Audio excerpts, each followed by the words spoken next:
Fala galera, sejam muito bem-vindos. Eu sou Marcelo Pereira e esse é mais um episódio do Vamos de Vendas. Um podcast que foi criado para conectar você, visionário, com um time de vendas de elite. Porque eu não sei se você sabe, mas mais de 30 mil produtos são lançados anualmente. O problema disso? 85%, a grande maioria, falha. E muito porque não tem uma estratégia clara, um plano de como entrar no mercado. Mas a gente vai resolver isso hoje.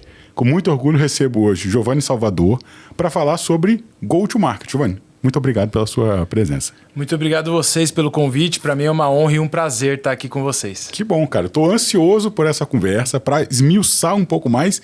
E eu já vou começar com uma pergunta que é: quando na sua carreira, na sua vida, que Go-to-Market passou a ser uma coisa assim, o seu principal foco, posso dizer? Cara, eu diria que foram dois momentos principais em que eu percebi que esse tema Go-to-Market virou muito central na minha vida, na minha carreira, né? O primeiro deles, Marcelo, de maneira bem objetiva, foi quando eu levantei uma rodada de capital cuja Astela era uma das empresas que estava investindo na minha, né? Um dos fundos que investiu na minha empresa. E nesse momento, quando a gente começou as conversas com a Astela e começou a aprofundar ali no que a gente ia fazer após o aporte acontecer, o Edson me trouxe duas coisas especialmente. A primeira era a recomendação de um livro chamado A Meta, provavelmente você já ouviu falar ou já leu, que ele falou assim: cara, você aparentemente é um bom vendedor, mas agora eu preciso que você pense como engenheiro de produção, né? E a outra coisa foi, para a gente entender como a gente deveria construir as nossas empresas aqui no Brasil, uma boa referência é ver o que a galera está fazendo no Vale do Silício, né? E para ver o que a galera está fazendo no Vale do Silício, ele citou algumas das principais fontes, como Winning by Design, a galera por exemplo, o próprio Mark Roberge, o Lincoln Murphy e outros caras que estavam pensando go-to-market de modo geral lá no Vale do Silício para trazer essas boas práticas para cá, né? E quando ele fez essa recomendação, eu, como um bom aluno, fui procurar entender um pouco melhor e principalmente o que o Jaco van der Kooi da Winning by Design estava falando. E aí eu vi que eles tratavam muito do tema go-to-market. E aí eu falei, bom, deixa eu entender do que se trata e por que essa abordagem é tão importante para os fundos de Venture Capital na hora de estruturar o crescimento de uma empresa. E eu gostei do ponto que você trouxe, porque nem todo mundo da nossa audiência vai ter clareza do que é go-to-market. E aí algumas pessoas podem estar pensando, mas isso... Não entendi. Isso não é só prospectar, ir para o mercado? Isso não é uma estratégia, um atalho, um nome novo para uma coisa antiga? Então, por favor, explica, dá aquele nível de... um nivelamento, digamos assim, para todo mundo do que é de fato go-to-market. Legal. Eu acho que o conceito, eu posso dizer que ele está constantemente em construção, né? Mas eu acho que existe um certo consenso sobre do que se trata, né? Então eu diria que go-to-market é quando a gente junta as disciplinas de marketing, vendas e customer success para levar um produto ao mercado de forma iterativa, dinâmica e holística. Então, o que eu quero dizer com esses termos, né? Então, a primeira coisa, vamos separar. Primeiro, juntar as disciplinas de marketing, vendas e customer success. Quando a gente fala de go-to-market, é muito comum as pessoas pensarem que é uma responsabilidade de marketing, né? Sim. Mas, na verdade, é um esforço conjunto para criar uma experiência de marca onde a gente conecta a estratégia institucional da empresa com os objetivos do cliente, né? Então, eu gosto de fazer a analogia que o Sangram faz no último livro dele, que é o Four Questions to Go-to-Market, que chama Move, o livro, onde ele diz que Go-to-Market é a cola entre a estratégia corporativa e os objetivos do cliente. Então, para comunicar a estratégia corporativa, marketing. Para conseguir converter aquele lead do marketing num cliente que efetivamente conhece a nossa proposta de valor, vendas. E para pegar esse cliente que veio com a proposta de valor adequada e fazer com que ele atinja o objetivo que ele tinha quando ele veio até nós e comprou de nós, CS. Certo?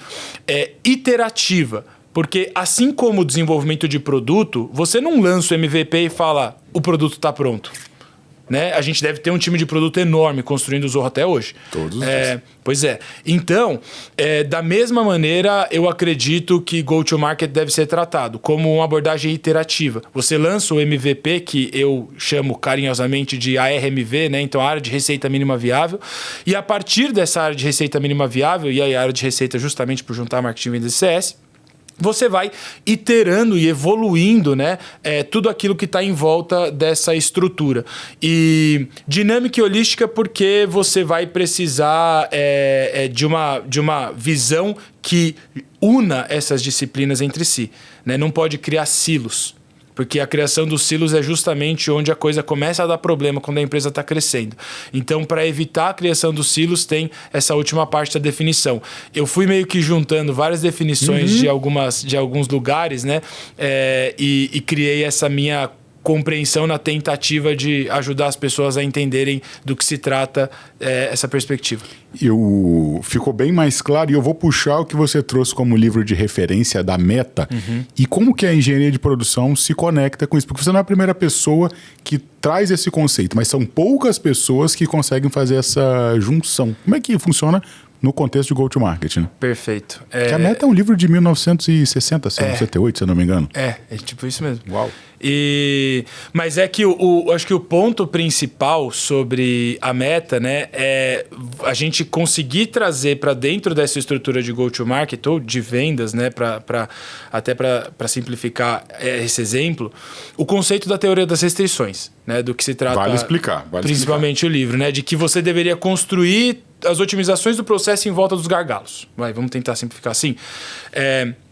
E aí, vamos supor aqui no nosso caso que o gargalo... Vamos supor não, né? A gente sabe que o nosso gargalo aqui é o vendedor. A gente sabe que a gente tem que construir a estrutura em volta do vendedor. Portanto, qual é a produtividade do vendedor? Vamos supor que esse vendedor consegue fechar 5 negócios por mês, numa empresa com ticket médio um pouco mais alto, né? Se essa pessoa de vendas consegue fechar 5 negócios por mês, a gente precisa entender quantas oportunidades ela precisa receber. Então, a gente tem que começar a construir a estrutura de geração de demanda para fazer com que ela receba as oportunidades que vão permitir que esse vendedor feche esses 5 negócios por mês. Ao mesmo tempo, a gente tem que pensar quanto tempo essa pessoa demora para rampar, porque conforme a gente for crescendo, né, para essa pessoa atingir a produtividade, outras pessoas atingirem a produtividade média esperada, a gente tem que pensar no processo, então, de contratação de vendedores. Aí a gente já tem a geração de demanda e a contratação de vendedores. A gente também precisa entender quanto tempo geralmente dura um vendedor naquela empresa, porque as pessoas, infelizmente, não são para sempre, né? Elas precisam ali arejar as carreiras delas às vezes. Então, quando a gente entende ali quantas oportunidades precisam ser geradas, quantas vendas esse vendedor consegue fazer, quantas pessoas a gente precisa para bater a meta e quanto tempo essa pessoa dura, a gente acabou de criar uma estrutura baseada em princípios de engenharia de produção em volta de um gargalo, que é o vendedor. Que é a capacidade dele de fato fechar negócio. Aí, em torno disso, você constrói uma operação inteira. É isso. Esse é um bom exemplo. Cara, eu fiquei curioso para saber quão popular esse conceito é no Brasil comparado com outros mercados. Aí falando de Vale do Silício, né? Quão maduro a gente está em construir operações com essa perspectiva. Cara, legal que você trouxe esse ponto dessa forma, porque esse é o segundo grande marco que eu falei para você, né? Eu falei que foram 2 marcos, e aí você trouxe e levantou a bola muito bem. Nem foi nem combinado, tá, gente? Esse segundo ponto... Isso ficou muito presente para mim, essa parada do go-to-market em si, quando eu fui morar no Vale. Então, eu decidi, né, depois de estudar tudo que tinha disponível na internet, livros do que a galera tava fazendo lá, eu falei, bom, acho que eu preciso ir para lá viver um pouco dessa experiência, né? E aí, através da minha posição na Link, né? Eu sou professor e advisor na Link School of Business. E aí, a gente tem uma casa em Palo Alto, que está lá para os nossos alunos, e a gente tem um programa estruturado, que esse é um papo para outro dia. Mas o fato é que a gente tem uma casa lá, e aí eu fui e ficar lá, e fiquei no ano de 2023, basicamente de agosto até dezembro, um negócio assim. E nessa trajetória eu resolvi aproveitar para fazer uma pesquisa. Para falar assim, tá, A galera tá falando que tem uma crise acontecendo no universo das empresas de tecnologia. Os investimentos congelaram, diminuiu muito a atividade da galera de Venture Capital, os layoffs que todos nós vimos, várias coisas. De fato, tinha um problema. Mas eu queria entender assim, como as estruturas de vendas, marketing e CS estavam reagindo a esse momento. Dentro de um estágio de maturidade específica. Eu queria olhar empresas que faturavam mais de 20 milhões de dólares para entender como essas estruturas estavam reagindo. E aí eu comecei a ir a eventos onde estavam presentes essas pessoas, fundadores, CROs, VCs, CEOs e etc. E comecei a mandar LinkedIn pra galera marcar café e a galera lá, você sabe, aceita muito, né? Então eu fui marcando e fazendo essas perguntas. E aí, cara, eu percebi que toda vez que eu ia conversar, eles se referiam à estrutura de go-to-market. Aí eu falei, bom, quando a gente conversa no Brasil, a galera fala muito da estrutura de receita já, né? Já mudamos, né? Da época que a galera só falava de marketing e vendas. Hoje em dia já fala-se muito da estrutura de receita. Mas lá sempre nossa estrutura de go-to-market, nossa estratégia de go-to-market. Eu falei, bom, aqui o termo é muito mais presente, muito mais disseminado, né? E esse foi o segundo grande marco, e essa é a resposta prática para a sua pergunta de como isso funciona em outros mercados, né? Eu acho que, dado que o movimento todo das empresas de tecnologia acabou nascendo lá no Vale do Silício, isso fez com que lá essa matéria acabou sendo criada e muito disseminada pelas principais mentes por detrás do crescimento dessas empresas. Fez também com que esse termo estivesse presente em todos os eventos, as rodas de conversa, etc. E aí, quando eu voltei, Marcelo, eu comecei a falar, de me expor, né? Gravar vídeo, fazer conteúdo. Go-to-market. E a galera falou assim, tipo... Como assim? Por que você tá falando disso? Como que se encaixa com aquilo e tal? E aí teve um momento até que eu parei de falar. Eu falei, vou começar a falar de vendas de volta.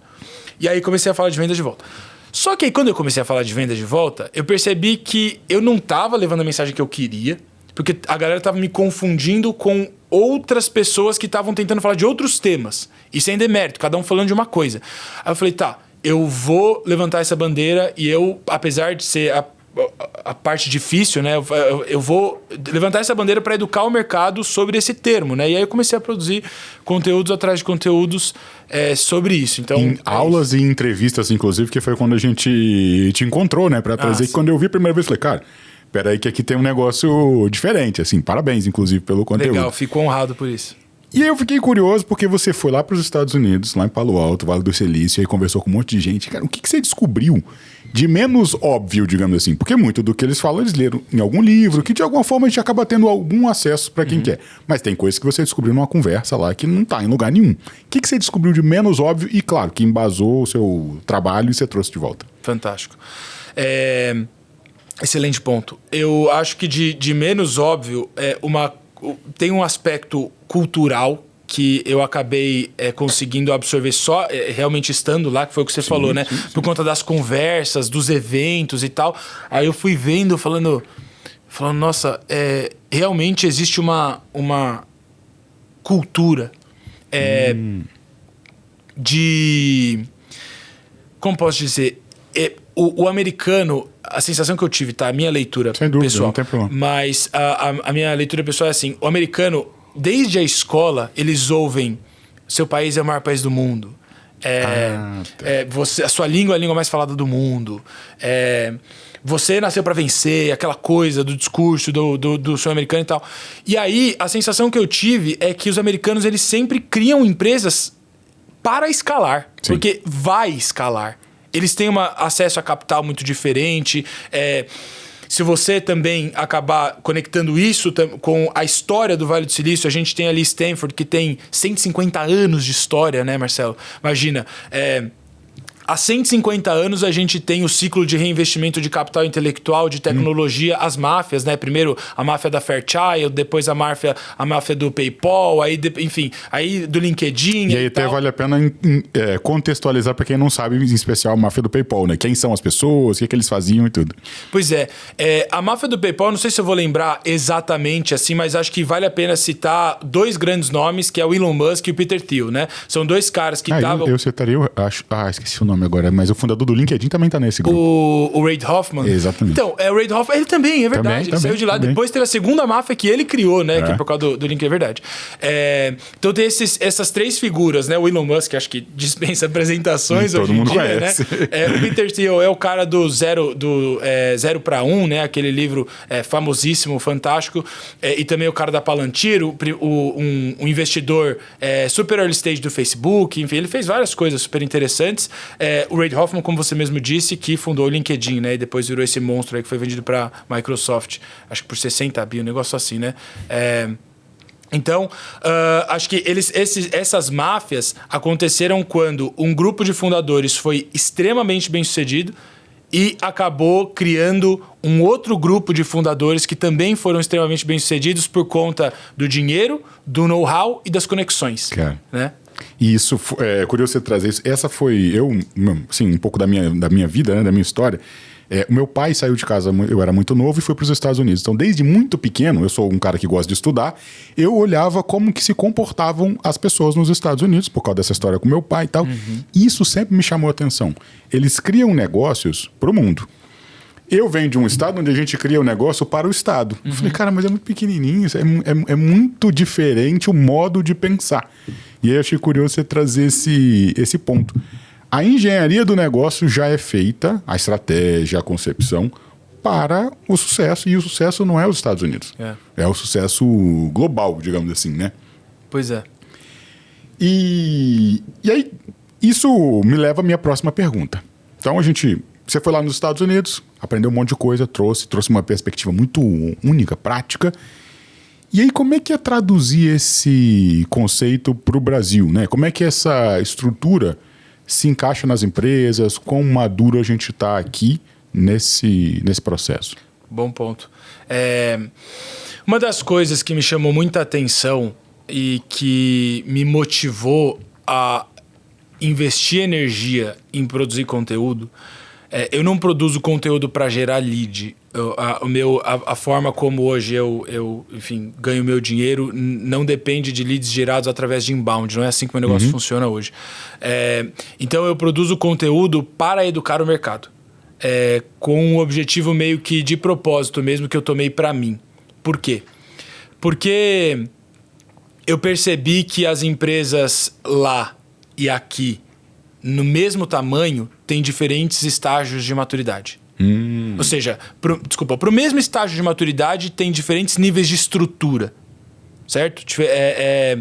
Então, assim, o que eu quero dizer com isso? Eu quero dizer com isso que quando você pega uma empresa de 20 milhões de dólares lá, eles com certeza, na minha experiência e nas conversas que eu tive e no viés, né, que eu acabei conhecendo de empresas, com certeza já tem um modelo de dados bem estruturado, padronizado, já trabalham baseados em dados, né? Já sabem como vender e tem um nível de documentação de processo, playbooks e boas práticas, etc. E respeitam muito essas boas práticas com bastante disciplina operacional.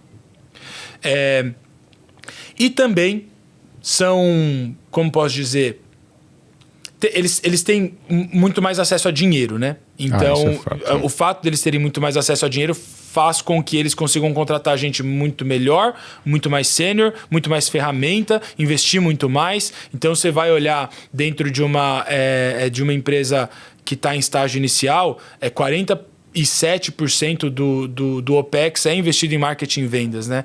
Quando você vai olhar aqui no Brasil, o número não chega a ser tão alto na maior parte dos casos, né? Só nas empresas top tier. Mas no geral, você vai olhar o geral, não é assim, né? Então, eu diria que esses são os principais pontos. E você acredita que isso de fato se traduz em aceleração no resultado? As empresas lá crescem muito mais rápido do que aqui, adquirem clientes muito mais rápido, ou não necessariamente? O que você tem de dados comparando os mercados, digamos assim? Boa. Crescem. Crescem porque se você compara o top quartil do Vale e o top quartil do Brasil, a diferença nas taxas de crescimento, ela é expressiva, assim. Tipo, se você pegar, por exemplo, eu convido você aí a fazer a sua própria pesquisa, para eu não ficar entrando em tantas tecnicalidades, né, e ficar tomando aqui nosso papos com coisas tão técnicas. Mas tem 2 relatórios principais que dá pra gente comparar. O primeiro é o relatório da Iconic Growth, onde ele mostra ali 10 anos de estudo sobre as top 25% melhores empresas do Vale do Silício, então a nível de taxa de crescimento. Você vai olhar essas empresas no começo da trajetória crescendo 164%, né? Depois elas crescendo 120%. Anualmente. Anualmente isso. Anualmente. E você vai ver que essas empresas elas acabam fazendo ali 6x, né? A partir do primeiro milhão em 4 anos para atingir os primeiros 100, né? Milhões de dólares. Se eu não me engano, esses são os dados. Disso, né? Uau. Ou seja, um crescimento muito acelerado. Muito acelerado. E a gente tem aqui uma pesquisa produzida pelo SaaSholic e outros fundos junto, né? Que é o State of SaaS Latam, eu acho, que tem esses dados aqui no Brasil. Você vai ver que tem uma diferença. Quando você compara o top quartil de lá com o top quartil daqui, a diferença ela vai acabar sendo justamente por conta desses fatores. O acesso a capital, o nível dos talentos, e principalmente aí eu acho que tem um ponto onde está no nosso poder mudar, que o acesso a capital a gente não vai mudar tão cedo, porque depende de uma série de variáveis macroeconômicas, né? O acesso a talentos a gente forma muito menos gente tão boa quanto eles formam lá, porque você vai ver de onde a galera está contratando as pessoas nas startups. Contratando da Universidade da Califórnia, de Berkeley, de Stanford, de Harvard. Aí fica difícil, né? Que são universidades que têm um orçamento global muito maior do que as aqui, a gente já sabe. É isso aí. Mas o que está sob o nosso controle? Usar as mesmas ferramentas que eles usam, certo? Os mesmos frameworks, os mesmos modelos. E aí, essa tropicalização que eu acho que precisa ser feita tentando extrair as barreiras do inglês e da complexidade. Porque não é todo mundo que vai conseguir absorver um pensamento muito complexo em inglês. Inclusive, eu mesmo tive muita dificuldade de estudar aquilo no começo. Eu não sei se vocês já viram aquele vídeo do Clóvis de Barros Filho falando sobre Brill, que é um professor da USP, falando que se Kant escreveu um ensaio, ele tinha que ser capaz de ler. Né? O professor da USP dizendo, professor de filosofia. Aquilo mexeu uma vez muito comigo e eu falei, bom, quando eu estudava um negócio que eu não entendia, eu falava, eu vou estudar de novo. E de novo, e de novo. E tinha vídeos que eu via 7, 8 vezes até entender. O vídeo de 1h30, 1h40, até eu entender o que o cara tava falando. E aí, em um determinado ponto, aí vai ficando mais fácil. Você vai entendendo os conceitos gerais e tal, e tal, tal. Mas é muito difícil, Marcelo. Meu ponto é esse, assim, tipo... E aí eu acho que o nosso papel em fazer exatamente o que estamos fazendo aqui é justamente de extrair essa barreira da complexidade, trazendo um conteúdo dinâmico, que também tem uma característica de entretenimento, onde a gente está falando de várias coisas aqui que são super importantes, que se você tiver com o seu papel e caneta na mão aí, ou o que quer que seja, você pode implementar muitas dessas coisas e fazer com que a gente seja estudado em Stanford. Sim. E aí, esse é um ponto que você trouxe durante a minha... Eu sempre fui um cara que gostava de estudar. E aí, eu sempre conhecia uma pessoa, ela fala uma coisa, e aí eu ia na fonte, e depois na fonte, depois na fonte. Eu sou aquele cara que vai na palestra, tem um livro citado no cantinho, eu na palestra estou comprando o livro. Já quero saber o que esse cara está falando. E aí, eu demorei para entender que essa tradução tem um valor gigantesco, que não é a tradução do inglês para o português, é a tradução de uma linguagem onde a pessoa não consegue compreender para outra onde ela consegue. Falei, caramba, agora eu consigo agir. Eu demorei para entender isso, e aí por isso que eu vou te perguntar. Foi lá no Vale do Silício, entrou em contato com essa informação tão valiosa, que gera crescimento tão acelerado, mas que também, em sua essência, tem uma complexidade.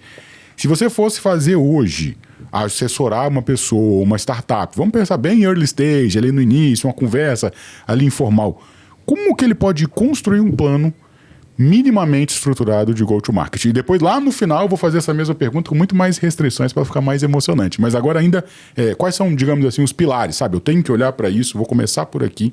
Boa. Pensando bem no início, sabe? Boa. Eu tenho uma tese realmente sobre isso, coisas que eu de fato acredito, assim. A primeira coisa que eu diria é para a gente, para esse fundador, né, construir o seu ICP sem subestimar o conceito. Né? Ou seja, eu tenho até um podcast que eu gravei com Edson Rigonati sobre esse tema. Tipo, imagina que eu resolvi usar... E ele também, né? Ele falou assim, cara, eu acho que esse tema é tão importante, bora dedicar 1 hora para falar sobre isso, né? Que é meio que fazer... tratar ICP como as empresas crescidinhas tratam, né? Não como uma tabela demográfica de variáveis que vão te ajudar a prospectar o seu cliente, mas como informações que efetivamente vão te mostrar qual é o perfil de cliente que vai ter a maior taxa de conversão, o menor ciclo de vendas, o maior ticket médio, o maior NPS, o maior LTV. Ou seja, se você pegar a sua base atual de clientes, quebrar ela em grupos, baseado em algum tipo de característica, ou tamanho, ou geografia, ou etapa da jornada, o que é mais comum, ou seja, o menos maduro, o médio maduro e o mais maduro, né? E você fizer uma comparação com base nessa quebra de variáveis, você vai ver que necessariamente há comportamentos diferentes entre eles do ponto de vista de métricas. E aí, quando você chega a essa conclusão, bom, você deveria começar a fazer marketing para aquele que vai ficar mais tempo e que tem o maior ticket médio e que tem o menor ciclo de vendas. Certo? Por que esse cara tem o maior ticket médio, menor ciclo de vendas e fica mais tempo? Porque ele entendeu melhor sua proposta de valor, porque ele precisa mais de você, porque ele quer mais, porque ele está tentando resolver o problema enquanto ele conversa com você. É por conta disso, não é, né? Uma coisa, não é mágica, né? Então, tratar ICP como deve ser tratado, para mim é o primeiro ponto. Segundo ponto, tratar a modelagem de dados da máquina de receita de forma muito séria. Isso é um gargalo. Um gargalo. Então, você aí que usa o Sorro CRM, né? Você pegar e parametrizar no CRM o que é um lead para você, né? Além da definição. Então, para você, um lead é uma pessoa que, por exemplo, para a gente na Link, né? Para a gente considerar um lead, a gente precisa do nome, precisa do WhatsApp, precisa da escola e precisa saber se a pessoa tem pretensão de empreender. Senão, não é um lead. Senão, é só uma base de dados. Né? E as pessoas tratam base de dados como lead, aí suja todas as métricas, todas as taxas de conversão. O que é um MQL? A pessoa que tem uma dor. Como você sabe que a pessoa tem uma dor? Ela tem que ter te mostrado que ela tem uma dor. Se ela não baixou um conteúdo fundo de funil, né? Se ela não pediu uma reunião para o seu time de vendas, se ela não fez uma série de comportamentos que no seu lead score do CRM você conseguiu identificar que ela tem uma dor, ela não é um MQL só porque ela tem determinadas características, né? O que é um SQL? Bom, se a pessoa não passou por uma reunião, você não identificou que ela tem uma dor, que é urgente, que ela consegue decidir, não é um SQL. Né? Porque aí, tipo, geramos tantas oportunidades. E aí a conversão é 10%. Cara, provavelmente não era uma oportunidade. Então, tratar com o nível de seriedade que deve ser tratado, ou seja, definir o dado, ter uma definição clara que a empresa inteira acredita nela, principalmente as lideranças. E terceiro, parametrizar no CRM. Para que, quando a gente olhar aqueles dashboards, a gente possa confiar naquele funil, naqueles dados, as taxas de conversão de fato sejam... que elas de fato representem a realidade. Sim. Então, ICP, modelo de dados... E uma outra coisa aí, entrando em modelos de go-to-market efetivamente, né? Aí esse framework é um framework da Winning by Design, que eles chamam lá de go-to-market model, onde ele diz que você deveria definir qual é o seu modal, né, de marketing, o seu modal de vendas, o seu modal de sucesso do cliente, com base em 2 variáveis, que é o volume de negócios que você fecha por ano e o tamanho da transação. Então, se você tem uma transação muito pequenininha, um volume super alto, você vai ter que fazer um marketing mais inbound. Sua venda vai ter que ser através do produto. PLG, né, que a galera fala. Sim. E o seu CS vai ter que ser por comunidade. Se você tem um ticket médio super alto, como o Accenture, por exemplo, você vai ter que fazer um modelo de contas-alvo pré-definido. Os seus executivos de conta vão ter que existir para trabalhar para adquirir aquelas contas-alvo, assim como o seu modelo de pós-venda. Então eu diria que esses são os 3 principais pontos na minha visão. Nossa, esse último ponto eu achei tão legal, porque geralmente o que acontece é que especialistas estão tão apaixonados pelo processo, e aí ele fala de PLG, porque PLG, para ele, é a melhor coisa que tem no planeta Terra. E o outro é a BM, porque a BM é a melhor coisa que existe no planeta Terra. E o cara do lado de cá tá pensando, bicho, eu não faço ideia de qual que é melhor para mim. Pode ser melhor para você, pode ser melhor para o outro. Como é que... Primeiro, quais são esses modelos, né? De maneira assim mais macro. E como é que a pessoa que está ouvindo a gente pode meio que escolher ou minimamente entender, cara, é mais para cá que eu tenho que ir ou mais para lá, pensando em ter eficiência operacional, né? No comercial. No comercial não, no crescimento do negócio. Boa. Eu acho que a primeira grande coisa é que você faria sentido, né? Você dar uma pesquisada aí no Go-to-Market Model, colocar aí no Google Go-to-Market Model Winning by Design, você vai ver que tem o gráficozinho bonitinho lá. Eu até poderia mostrar ele aqui, mas acho que eu vou falar, vou deixar para você aí como uma lição de casa. Pode disponibilizar embaixo também, se for o caso. Legal. E aí, o que eu acho que é legal de entender? A gente tem aqueles modelos que são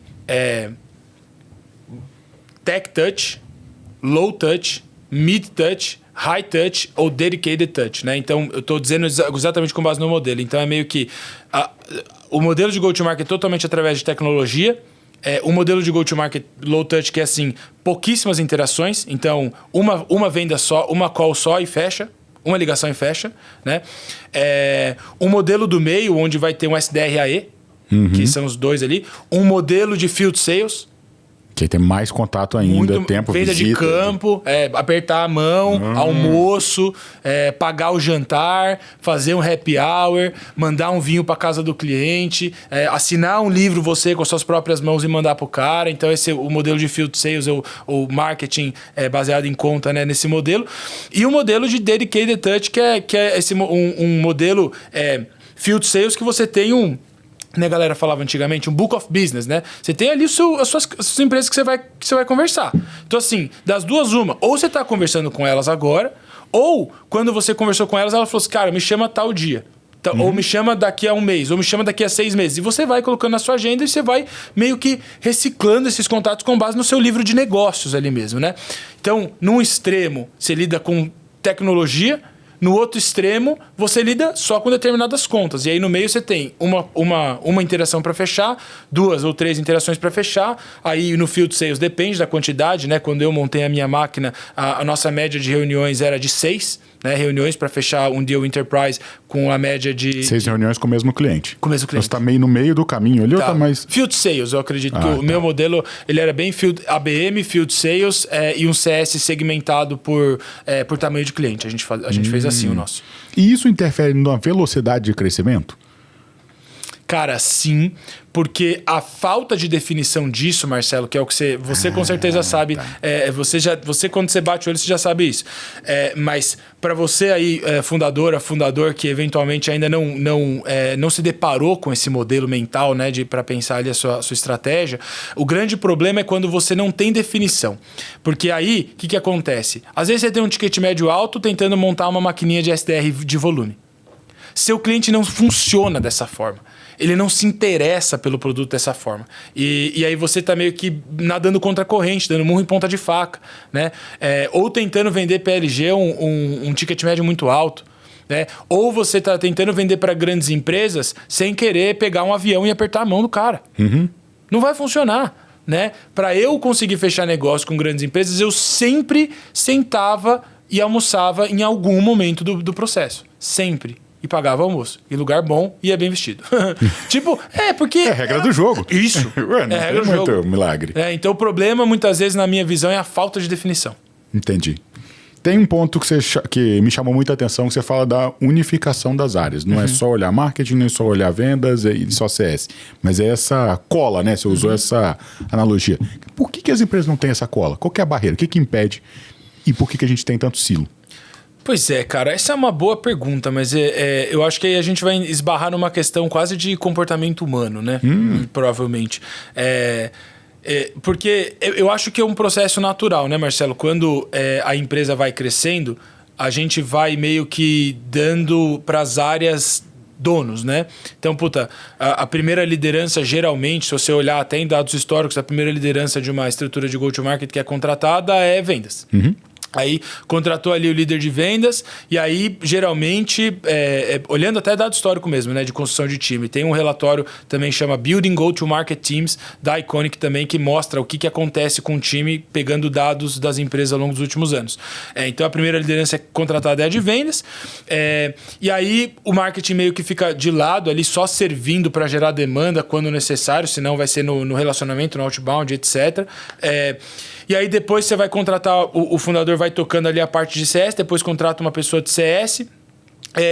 E se você não tem essa preocupação intencional de criar uma estrutura de receita com essas áreas interligadas, a criação dos silos vai ser a consequência. Né? Ou seja, as pessoas vão acabar meio que por política e por conta de síndrome do pequeno poder, talvez. Tentando proteger ali o seu filhinho, né? Não preocupado ou preocupada com a otimização global, mas preocupada com a otimização local, né? Ou seja, vou aqui me preocupar com a geração de leads, aí o vendedor vai se preocupar com a geração de receita e o CS vai se preocupar com a retenção da receita. Só que aí quem gera o lead pode ser que esteja gerando o lead errado. E aí o que vai acontecer? O vendedor vai ter atraso no pipeline. E aí vai ter uma taxa de conversão menor e vai trazer cliente ruim. E aí o que vai acontecer? O CS não vai conseguir reter. Então, essa falta de otimização global faz com que quem esteja gerando, quem está gerando o lead, quem está retendo a receita, não tenha os mesmos incentivos. Entendi. Né? E, isso já me leva para a próxima pergunta, porque você listou as áreas, marketing, venda e CS, e eu estou olhando elas mais ou menos no mesmo plano. Talvez não inicialmente, mas num momento sim, mas tem alguém que é o fundador em cima que está olhando isso, ou um diretor, um CEO, está olhando como que ele consegue, até para quem está escutando a gente, minimamente reduzir esses silos e botar eles na mesma, talvez olhando para o mesmo lugar, sabe? Tendo o mesmo foco. Como é que faz isso no dia a dia? Você que já... O que eu vejo de mais comum para isso dar certo é a criação, ou seja, está em design organizacional, a criação daquelas pods. Né? Ou seja, estruturas dentro da área de receita que acabam tendo ali uma característica de serem multidisciplinares. Então você tem um SDR, um Closer e um CS que são responsáveis por uma meta entre eles ali. Então uma meta, todos eles. Todos eles respondendo por uma meta de geração de oportunidade, uma meta de receita e uma meta de retenção. Os três respondem pelo mesmo objetivo, trabalhando em conjunto. Exato. Para mim é novidade isso. Se você puder até aprofundar mais. Claro. Então, o que eu vi muito lá no Vale que eu achei muito legal, inclusive estou indo de novo, né? Semana que vem eu estou indo para o GTM 24, que é um evento que ocorre em Austin. Ano passado ocorreu em Nashville e eu fui lá e eles desdobraram bastante esse modelo. Lá acho que é um evento mais técnico e profundo que eu já fui sobre o tema. E aí por isso que quando eu me deparei com esse modelinho, e aí eu consegui pegar o PDF, depois foi igual você. Aí eu fiquei no avião desdobrando lá o que eles estavam falando e tal. E aí esse modelo de pod é como se fosse um squad. Ah, legal. Só que é um squad dentro das áreas de receita. Qual que é a diferença conceitual? O squad é um time multidisciplinar, autogerenciado, mas que tem o objetivo de cumprir uma determinada missão. Né? A pod é um time multidisciplinar, autogerenciado também, mas tem o objetivo de cumprir números. E que a diferença da pod é que ela está colada na jornada do cliente. Então você tem o SDR para fazer a parte de reconhecimento e educação, você tem o AE para fazer a parte de seleção e você tem o CSM para fazer a parte de onboarding, impacto e expansão. Né? Então essa pod colada na jornada ali. E aí qual que é o ponto sobre essa pod? Essa pod tem um custo. E os resultados que essa pod produz deveria ser pelo menos 3 vezes o custo. Né? Se você consegue montar essa estrutura multidisciplinar que produz 3 vezes mais do que custa e que as 3 pessoas, ou pode ter mais, né? Depende do modelo que a galera vai desenhar. Então tem pod de 5 pessoas e tal. É igual o squad, só não pode avacalhar e colocar 50 pessoas. Exato, que aí deixa o conceito de para de fazer sentido. E aí até um bom modelo para conseguir segmentar, né? Pode segmentar, pode ser responsável ali por tamanho de empresa, se segmenta por tamanho de empresa, por geografia, por estágio de maturidade, por setor, enfim, dá para fazer várias brincadeiras nesse sentido, né? Então uma pod ou por movimento mesmo, né? Ou seja, uma pod mais inbound, uma pod mais outbound. E aí se for uma pod mais inbound vai ter que ter uma galera de marketing junto. Se for uma pod mais outbound, vai ter que ter uma galera de pré-vendas. Se for... E aí você vai fazendo os desenhos. Mas o grande ponto é... Quando você coloca essas pessoas em conjunto e dá uma meta para elas geral, elas vão ter que pensar globalmente, porque elas, como pod, respondem por tudo isso. Né? Não é cada um ali dentro da sua área respondendo por uma coisa. Não, essa galera tá junto e responde por essas metas todas. E aí o que vai acontecer? Fenômenos interessantes do tipo assim, puta, batemos nossa meta de retenção e não batemos a de pré-vendas, o CS vai ajudar o SDR a fazer prospecção, porque a meta deles é global. Cara, só de olhar para o mesmo lugar e ter o número conjunto, isso já faz toda a diferença. Eu não conhecia esse modelo, tá? Fiquei impressionado. Legal. E eu gostei muito do que você falou de ter esses pods segmentados. Porque você tem uma estrutura específica que pode ser especialista num determinado tipo de cliente, num segmento. Cara, isso dá para a operação uma eficiência muito maior. Eu estou imaginando aqui, né? Você tem acesso aos dados. E você já teve na sua experiência... como advisor, várias startups, além dos seus próprios negócios, várias que você aconselhou ali. Então, você pode me dar um exemplo de alguma mudança de rota? O cara estava indo para cá, você falou, olha, isso aqui é o caminho e o resultado que teve, só para as pessoas terem uma dimensão também do poder que tem, né? Posso. Tem um case que eu gosto bastante, que é a da RH Gestor. A RH Gestor, inclusive, semana passada foi anunciado que ela acabou de ser comprada pela Solids. E eu tô lá já faz uns 9, 10 meses. Desde que eu voltei do Vale. Quando eu voltei do Vale, o Will falou, opa, esse negócio aí que você está falando é legal. O CRO, me ajuda aqui. Ele, na época, inclusive, ele era COO. Olha só, ele era COO. Aí ele falou, esse negócio que você está falando é muito legal, deixa eu conversar com você. Aí eu peguei e mostrei para ele, ele falou, cara, entendi o que eu tenho que fazer na empresa. Aí, no sentido de que ele falou que ele tinha estruturado marketing e vendas já. E aí ele virou COO, porque ele falou, vou estruturar outras coisas. Aí ele começou a pegar a parte de operações, finanças. Ele falou, cara, esse negócio que eu tô fazendo aqui não tá fazendo muito sentido. Aí eu falei, Will, mas e se você pegasse marketing, vendas e CS e respondesse por receita? Ele falou, puta, é isso. Aí ele virou CRO, pegou marketing, vendas e CS, começou a responder por receita. Primeira mudança de rota. Segunda mudança de rota, a gente fez exatamente os exercícios que eu propus aqui. A gente fez o exercício de CP, o exercício de modelo de dados, o exercício de estratégia de go-to-market. Né? O que a gente percebeu? A gente percebeu que a gente separou ali, né, aí eu não vou abrir tantos pormenores, mas claro. A gente separou ali os clientes em clusters. Né? E aí os clientes que a gente separou em cluster, a gente percebeu que teve um cluster, um grupo, né, um segmento que tinha uma taxa de conversão muito maior, que tinha um ciclo de vendas muito menor, que era muito mais eficiente. E o ticket médio era 40% maior, ciclo de vendas 30% menor. Negócio assim. Então, tipo, quando a gente olhou, a gente falou, putz, beleza, agora a decisão ficou óbvia. Vamos começar a direcionar os esforços de marketing só para esse perfil.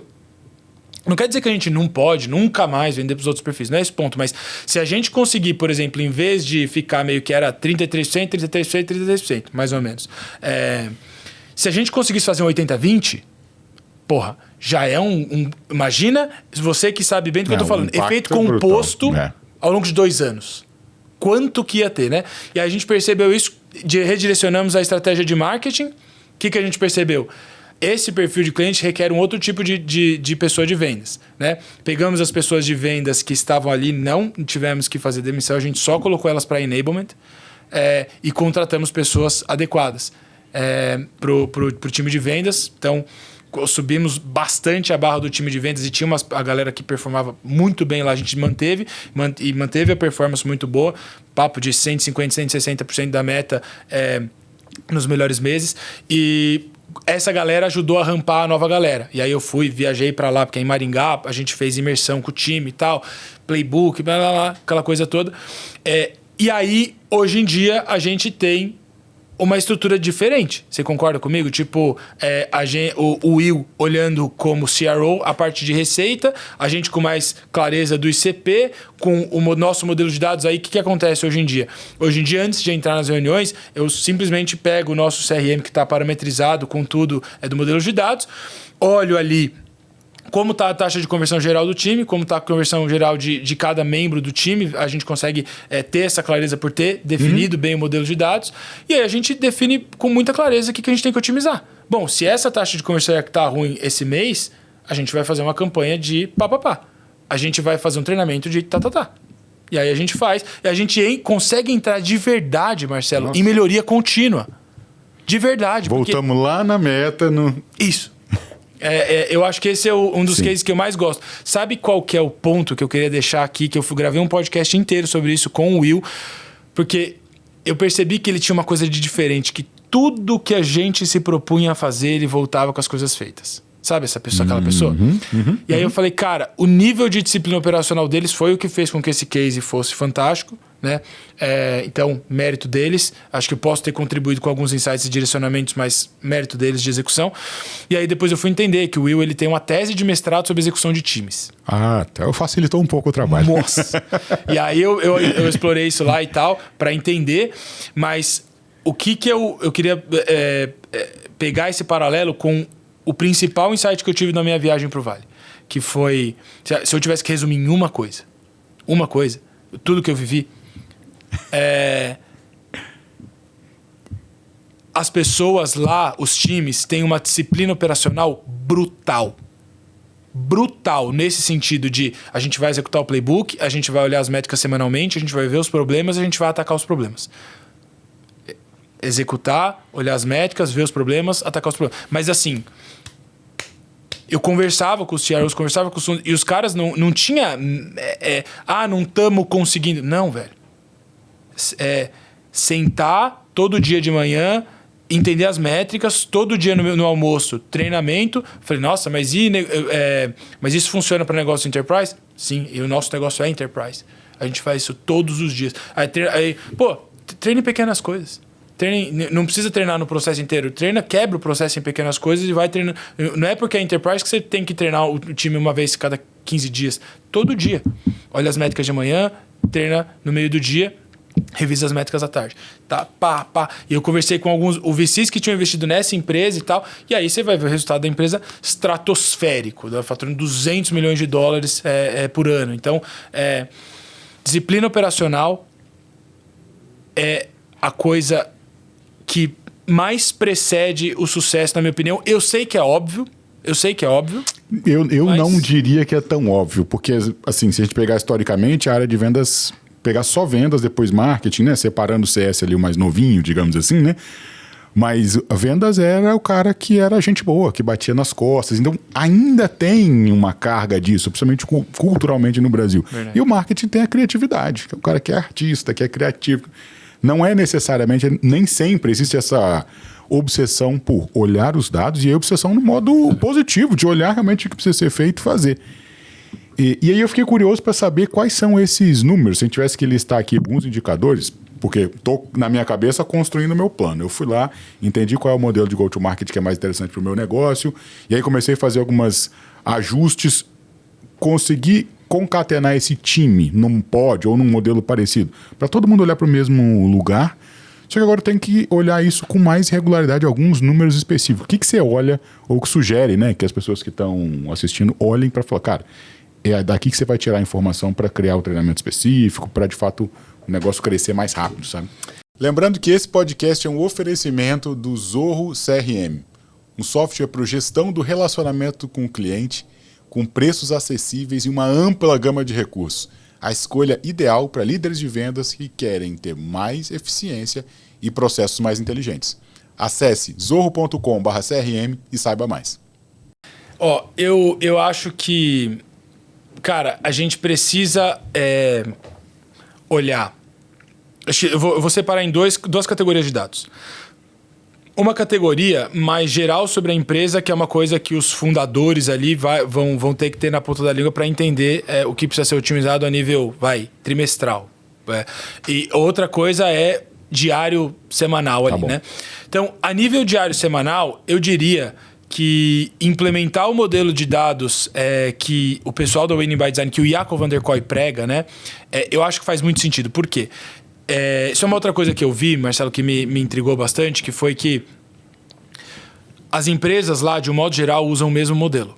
Então fica muito fácil fazer benchmark entre uma e outra. Do mesmo setor, do mesmo ticket médio, como está a sua conversão ali, como está a sua conversão aqui. Porque aqui, se uma chama de SQL, outra chama de SAO, outra chama de OPP, e não tem não estou criticando, mas o grande ponto é que fica mais difícil para o ecossistema. Sim. Entendeu? Então eu acho que a gente adotar um modelo de dados como esse que o Jaco van der Kooi propõe lá, chama The SaaS Data Model, o artigo. The SaaS Data Model Winning by Design, que é Lead, MQL, SQL, SAL, Commit, Live, MRR ou ARR, ou seja, recorrente, e LTV. Então ele propõe que a ampulheta seja vista dessa forma, com essas 7 ou 8 métricas, eu falei. Enfim. E aí eu acho que o uso e a padronização da ampulheta dessa maneira contribui bastante para que você consiga entender exatamente onde está o problema. Então, são 8, acho que eu falei 8 momentos, né? 8 métricas.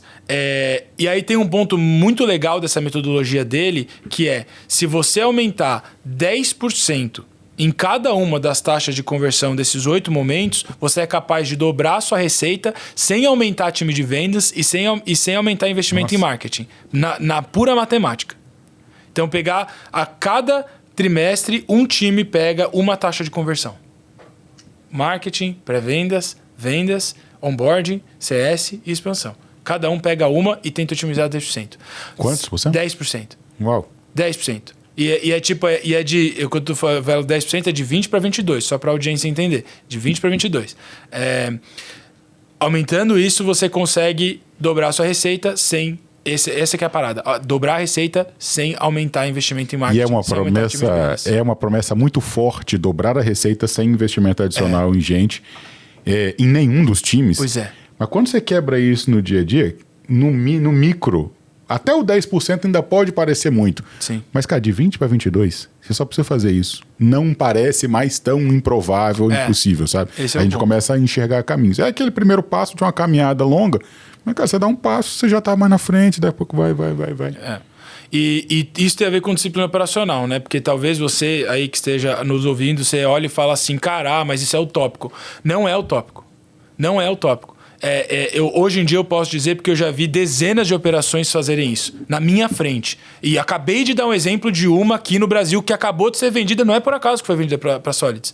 Solids pegou, olhou, viu a empresa, de novo, por conta do Will e do César, que são 2 fundadores fantásticos, olhou a empresa e falou assim, que isso, os caras são super organizados, executores, conseguem otimizar a empresa com tipo, apertando parafuso, né? Então, isso é uma camada de métrica. A outra camada de métrica, que eu diria que é olhar essa parada de que, assim, olhar a taxa de crescimento da empresa, né? Entender se ela está de acordo com o que o estágio requer, com o que a capacidade de investimento requer também. Então, a taxa de crescimento, acho que é uma coisa... Ou seja, uma empresa que se autofinancia, né, como a gente fala em inglês, bootstrapped, ela deve crescer ali os seus 20%, 30% ao ano. Uma empresa que é financiada de VC, a expectativa vai ser que ela cresça 60%, 100%, 150% ao ano. E hoje em dia, inclusive, a expectativa é que você cresça com margem. Hein? Sem dúvida. Não tem mais margem negativa, não tem mais espaço. Acabei de voltar do SaaS, principal ponto. Monday, em 2021, crescia com menos 28% de margem. Hoje em dia, 1 bi de receita recorrente crescendo com 25% de margem positiva. Então, mudou a parada ali. Então, olhar isso, taxa de crescimento, com base ali nessa taxa de crescimento também, olhar bastante como que isso está resultando na parte de CS. Ou seja, retenção de receita bruta. Que eles chamam de Gross Revenue Retention, né? Que é a métrica que mais traduz Product Market Fit de uma empresa. Na opinião de todos os grandes especialistas de receita do Vale, é GRR. Eu fui num workshop, eu tive a oportunidade de ir num workshop com o Jaco van der Kooi em Los Angeles, onde ele passou 5 horas dizendo por que o mercado estava indo para o caminho de olhar Gross Revenue Retention e parar de olhar crescimento de taxa de crescimento.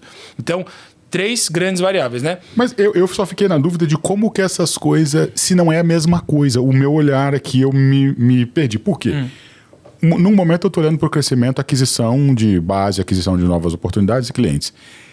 E aí esses caras estão saindo, é isso que você está dizendo? Por isso que não prova tanto que aquela proposta de valor está clara? É isso. Porque o que ele... Acho que eu vou me comunicar melhor nesse sentido. Três grandes variáveis estratégicas para a gente analisar o crescimento. Taxa de crescimento, custo do crescimento e retenção de receita. Ok. Certo? Agora eu fui mais claro, né? Foi Entendi. bom.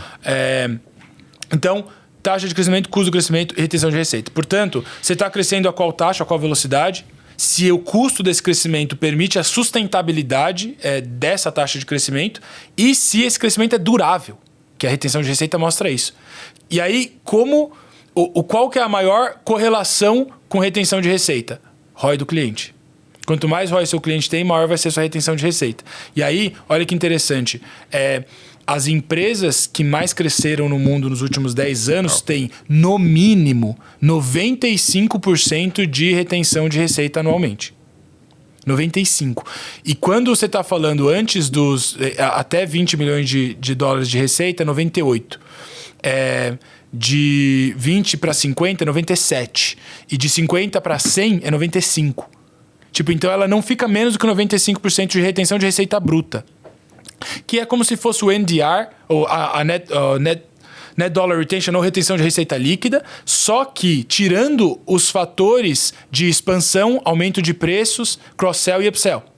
Deixando só o puro. Entrou e ficou. Puro suco de sucesso, por assim dizer. Caramba. Então, 95% dos clientes...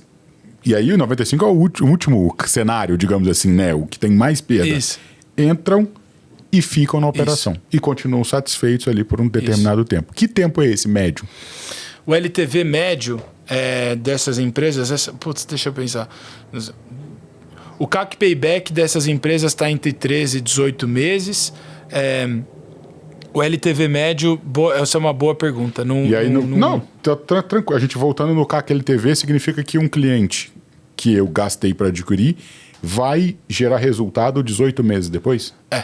Que é uma coisa que está sendo menos aceita hoje, né? Isso aconteceu muito ao longo dos últimos 10 anos e hoje a galera está tentando trazer para frente. Que esse é um ponto, inclusive, onde as empresas brasileiras são melhores do que as empresas gringas. Eu ia perguntar. São.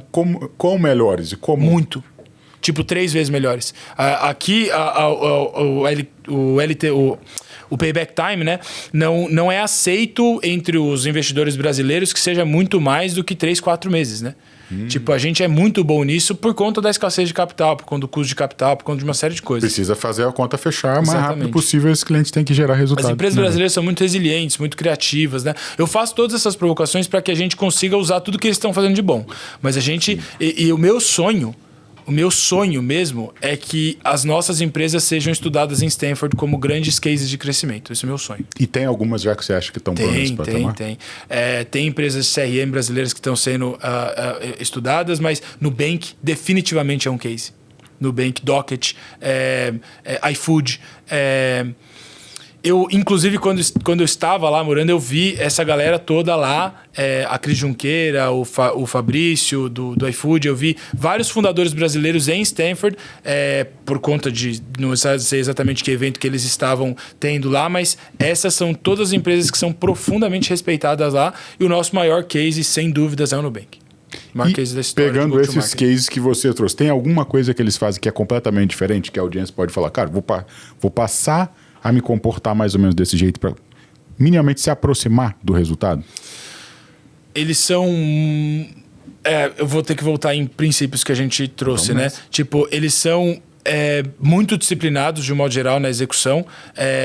Eles são muito baseados em dados em todas as tomadas de decisão. Então, se você olha todos esses cases, se você abrir o documento que o Nubank colocou ali, submeteu para fazer o IPO, você consegue ver isso nas métricas da empresa, né?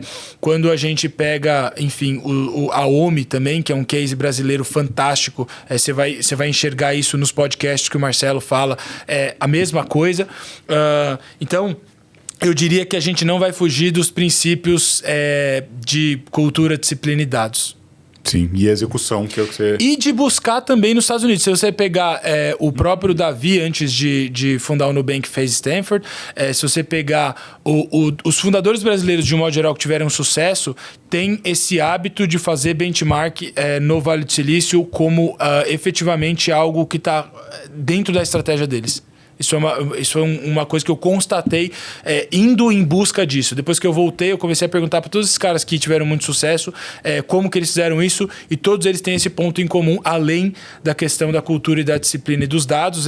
Cara, a gente tem que aprender com o pessoal de lá, porque não tem o que falar. Assim, os caras têm Stanford há 150 anos, os caras têm uma cultura de reinvestimento, de capital e de tecnologia, de talento e de networking muito maior do que a nossa. A gente precisa ir e buscar e diminuir o gap entre as coisas que acontecem lá e as que acontecem aqui. Então a adoção de AI lá, muito mais rápido. Muito mais rápido. Acabei de voltar. Então tá muito mais rápido lá e a gente tem que correr. Entendi. Eu li um livro há muitos anos atrás, Outlier, e ele falava sobre você ir para o lugar onde as pessoas já estão se desenvolvendo, né? E caminhando mais rápido, porque aí o negócio vai muito mais rápido. Nunca li, deve ser muito bom esse livro. É legal. Tem alguns quesitos que depois foram questionados, né? Sim. Se realmente é do jeito como o cara botou ali, mas tem muita coisa boa ali. Muita coisa boa. Justo.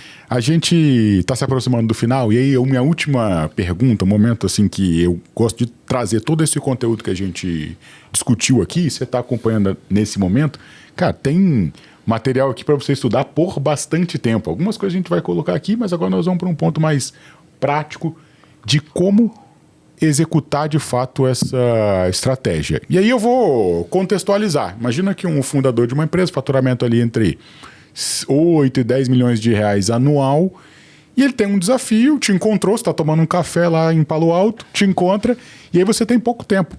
Em 10 minutos, qual seria a orientação que você daria para ele para facilitar o acesso ao mercado, digamos assim? Excelente. Bom, a primeira coisa é que é um ponto, um dado que me mexeu bastante comigo, porque eu vivi isso na pele, que é que as empresas em geral, inclusive e especialmente as que sucederam, enfrentam um platô de crescimento entre os 15 e 25 milhões de receita. Então esse é o primeiro ponto. E para não passar por isso, é fundamental ter um foco específico na transição da venda liderada pelo fundador para a venda liderada pelo time. Né?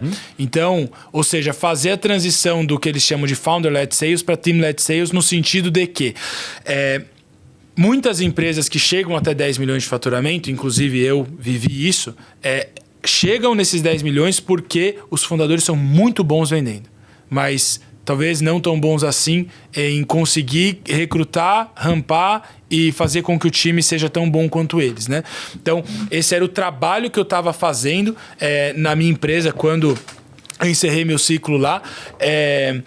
E justamente por conta de ter vivido isso, hoje eu advogo por isso e garanto que as empresas que de alguma forma ou estão me ouvindo aqui, ou trabalham comigo no dia a dia, ou me pedem conselho num café de 10 minutos, eu evito que as pessoas cometam os mesmos erros que eu cometi, né? Então, se preocupar com a transição dessa venda liderada pelo fundador para venda liderada pelo time, ponto 1.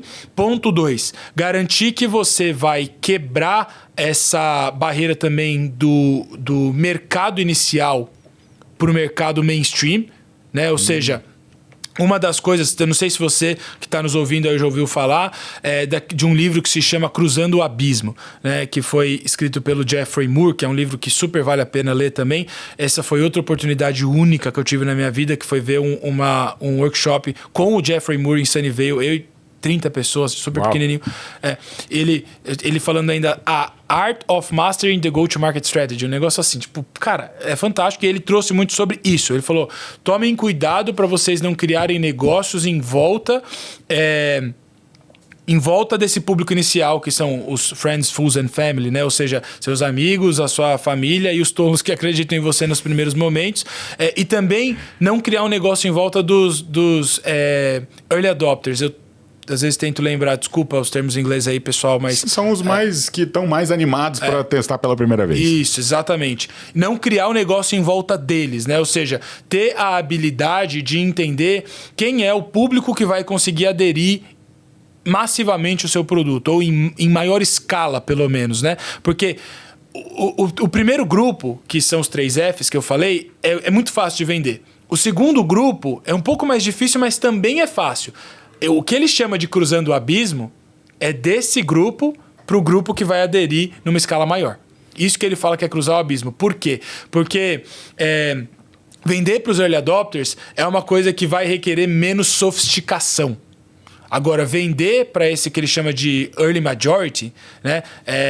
A primeira maioria, uma boa, talvez, tradução literal, ele fala que você vai precisar estruturar um processo de go-to-market que já não depende desses fundadores, que tem lá uma campanha de marketing ou uma campanha que independente do modelo que você escolha, mas que funciona para trazer demanda para o seu produto, né? Então, ou seja, transição da venda feita pelo fundador para a venda feita pelo time, conseguir quebrar o mercado inicial, e ir para a primeira maioria. E o último ponto, que é o seguinte: a empresa, quando passa dos 10 milhões, precisa começar a ter um processo que funciona como uma fábrica, no modelo de input-output, né? Então, que é um negócio já mais um pouco formalizado a nível de processos, a nível de lideranças, a nível de métricas. Então, se preocupar em transformar o crescimento da sua empresa num processo fabril. Portanto, ler a meta, estudar aí os podcasts todos aqui do Vamos de Vendas, e fazer tudo isso que é necessário para que você consiga entender como funciona o processo de input, processamento e output da sua empresa. Lê o Gestão de Alta Performance do Andy Grove, né, que foi CEO da Intel, o High Output Management em inglês, que a galera fala bastante. Então, lê esse livro também, para você conseguir construir, portanto, aí a sua fábrica de crescimento e de excelência em processos, conseguindo aí, por fim, entrar em PDCA, né? Sensacional. E você dá dicas muito práticas do como fazer. Vai por aqui, vai por ali. Eu estou pensando na cabeça do fundador que isso vai exigir também uma transformação interna. Sim. Dele começar a olhar o negócio para uma perspectiva muito diferente, mais alta, né? De todo modo.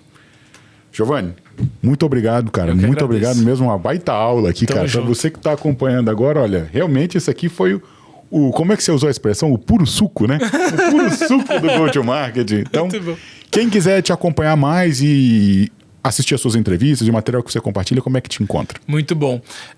Eu tô no LinkedIn como Giovanni Salvador, no Instagram como Giovanni Salvador, no YouTube como Giovanni B. Salvador. Então, só procurar ali Giovanni Salvador com 2 N's e I, Giovanni, que vocês me acham. Eu me esforço para produzir conteúdo no sentido de diminuir realmente a distância entre as melhores práticas das empresas no Vale e nos Estados Unidos e do Brasil.